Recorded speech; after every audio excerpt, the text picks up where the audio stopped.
എല്ലാവർക്കും നമസ്കാരം. Makarajyothi YouTube channel കാണുന്ന എല്ലാവർക്കും സ്വാഗതം. നമ്മൾ ഇന്ന് കാണാൻ പോകുന്ന വീഡിയോ എന്തെന്ന് വെച്ചാൽ രഥസപ്തമിയെ കുറിച്ചാണ് നമ്മൾ ഇന്ന് കാണാൻ പോകുന്നത്. അതായത് തൈ മാസം മകരമാസത്തിൽ വളർപ്പിറയിൽ വരുന്ന സപ്തമിയാണ് രഥസപ്തമിയായിട്ട് സെലിബ്രേറ്റ് ചെയ്യുന്നത്. തൈ എന്ന് വെച്ചാൽ അറിയാലോ, മകരമാസത്തിൽ വരുന്ന അമാവാസ കഴിഞ്ഞ് വരുന്ന 7ാമത്തെ ദിവസമാണ് സപ്തമി. അതായത് ശുക്ലപക്ഷ സപ്തമിയിലാണ് നമ്മൾ രഥസപ്തമി സെലിബ്രേറ്റ് ചെയ്യുന്നത്. ഈ രഥം എന്ന് പറയുന്നത് എന്ത്? തേർ, ചാരറ്റ്. സപ്തമി എന്ന് പറയുന്നത് അമാവാസയിലിരുന്ന് വരുന്ന 7ാമത്തെ ദിവസം സപ്തമി.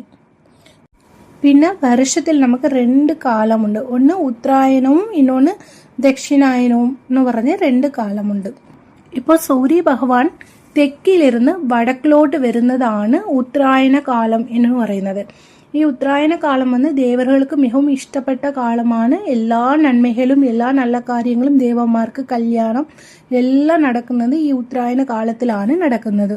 പിന്നെ ഈ ബംഗാൾ സൈഡിലൊക്കെ ഇത് സൂര്യ ജയന്തിയായിട്ടും സെലിബ്രേറ്റ് ചെയ്യുന്നുണ്ട്. ഇപ്പം മനസ്സിലായോ? സൂര്യന്റെ ദിക്ക്, അതായത് ഡയറക്ഷൻസ് മാറുന്ന സമയമാണ് ഈ രഥസപ്തമി, ഈ മകരമാസത്തിൽ വരുന്ന രഥസപ്തമി. പിന്നെ ഈ സൂര്യൻ എന്ന് പറയുന്നത് നമ്മൾ എല്ലാവരും കാണാൻ പറ്റുന്ന, നമ്മളെല്ലാവർക്കും പ്രത്യക്ഷമായ ഒരു കടവുളാണ് സൂര്യനും. സൂര്യ ഭഗവാനും ചന്ദ്ര ഭഗവാനും നമ്മളാൽ എല്ലാവരും കാണാൻ പറ്റും.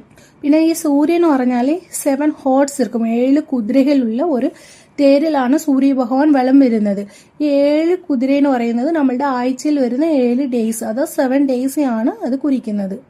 ഈ രഥസപ്തമിയിൽ സ്നാനം ഒന്ന് ഭയങ്കര ഇമ്പോർട്ടൻ്റ് ആണ്.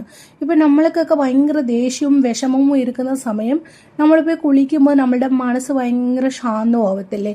അപ്പോൾ സ്നാനമാണ് നമ്മളുടെ എല്ലാ മൈൻഡെല്ലാം നമുക്ക് മാറ്റി തരുന്നതേ നമ്മളുടെ സ്നാനമാണ്. അതേപോലെ രഥസപ്തമിക്ക് സ്നാനം ഭയങ്കര ഇമ്പോർട്ടൻ്റ് ആയിട്ടുള്ള ഒരു കാര്യമാണ്. അതാണ് നമ്മൾ അമ്പലത്തിലൊക്കെ ദൈവങ്ങൾക്ക് അഭിഷേകം ചെയ്യുമ്പോൾ ദൈവങ്ങളെല്ലാം ഭയങ്കര ശാന്തമാവും.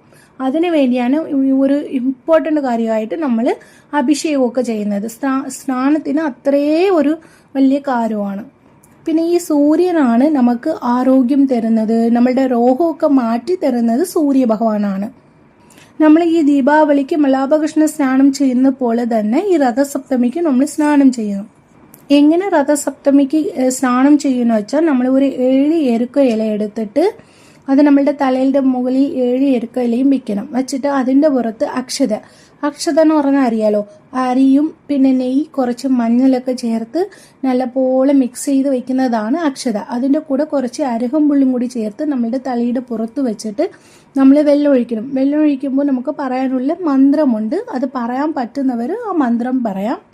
അല്ലെങ്കിൽ ഈസി ആയിട്ട് പറയാനുള്ള ഒരു സ്ലോഗൻ, ഒരു വരി മന്ത്രമുണ്ട്. അതെന്തെന്ന് വെച്ചാൽ, ഓം നമോ ആദിത്യായ ബുദ്ധിർബലം ദേഹിതേ, ഓം നമോ ആദിത്യായ ബുദ്ധിർബലം ദേഹിതേ, ഓം നമോ ആദിത്യായ ബുദ്ധിർബലം ദേഹിതേ എന്ന് പറഞ്ഞ് 3 പ്രാവശ്യം നമ്മൾ പറയണം. ഈ സപ്തതി തിഥി എന്ന് പറയുന്നത് ഒരു പെണ്ണാണ്, ഒരു സ്ത്രീയാണ് സപ്തതി തിഥിയായിട്ട് വെച്ചേക്കുന്നത്. പിന്നെ ഈ എരുക്കനിലയ്ക്ക് വന്ന് ഭയങ്കര തിന്മകളെ മാറ്റാനുള്ള ശക്തി എരുക്കനിലയ്ക്ക് ഉണ്ട് കേട്ടോ. സൂര്യന്റെ ശക്തിയും ശിവന്റെ ശക്തിയും ഈ എരുക്ക ഇലയിൽ കാണുന്നുണ്ട്.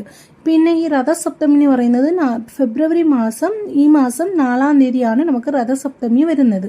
പിന്നെ ഫെബ്രുവരി 5 നമുക്ക് ഭീഷ്മാഷ്ടമി ഉണ്ട്. അതും ഈ രഥസപ്തമിയും കൂടി ചേർന്നിട്ട് നമുക്കൊരു കഥ ഉണ്ട്, അതും കൂടി ഞാൻ നിങ്ങൾക്ക് പറയാം. ഇപ്പം നമുക്ക് ഫെബ്രുവരി 4-ാം തീയതി വ്രതം ഇരുന്ന് ഈ രഥസപ്തമി സെലിബ്രേറ്റ് ചെയ്യുന്നവർക്ക് എന്തൊരു അസുഖം ഉണ്ടെങ്കിലും അത് മാറ്റിത്തരും സൂര്യഭഗവാൻ. അത് മാറ്റിത്തരാനുള്ള വല്ലമ സൂര്യഭഗവാനക്കുണ്ട്. അപ്പോൾ ഈ രഥസപ്തമിക്ക് മിகவும் ഇമ്പോർട്ടൻ്റ് എന്ന് വെച്ചാൽ അതെന്തെന്ന് വെച്ചാൽ ഈ സ്നാനമാണ്. രഥസപ്തമി സ്നാനമാണ് ഇമ്പോർട്ടൻ്റ്. അത് എപ്പോഴാണ് നമ്മൾ സ്നാനം ചെയ്യുന്നതെന്ന് വെച്ചാൽ ഈ സൂര്യൻ വരുന്ന ഒരു 6 മണി, ചില സമയം 5:55, 6:05 അങ്ങനെയൊക്കെ ഇരിക്കും നമ്മളുടെ കാലണ്ടറിനകത്ത്. അപ്പോൾ നിങ്ങൾ അതുകൊണ്ട് ഒരു 6 മണിക്ക് കറക്റ്റായിട്ട് ഒരു 7 എരുക്കയിലെടുത്ത് വെച്ച് കുറച്ച് അരഹമ്പുള്ളും കുറച്ച് മഞ്ഞളും അക്ഷതയും വെച്ചിട്ട് നമ്മൾ സ്നാനം ചെയ്യുവാണെങ്കിൽ നമ്മളുടെ രോഗങ്ങളെല്ലാം മാറ്റി തരും. പിന്നെ ഇത് വന്ന് സൂര്യ ജയന്തി ആയിട്ടും സെലിബ്രേറ്റ് ചെയ്യുന്നുണ്ട്. നന്ദി, നമസ്കാരം. ഇതിൻ്റെ ഡീറ്റെയിൽ വീഡിയോ ആയിട്ട് ഭീഷ്മാഷ്ടമിയെ കുറിച്ച് ഞാൻ ഇന്നൊരു വീഡിയോ ചെയ്യുന്നുണ്ട്. നന്ദി, നമസ്കാരം.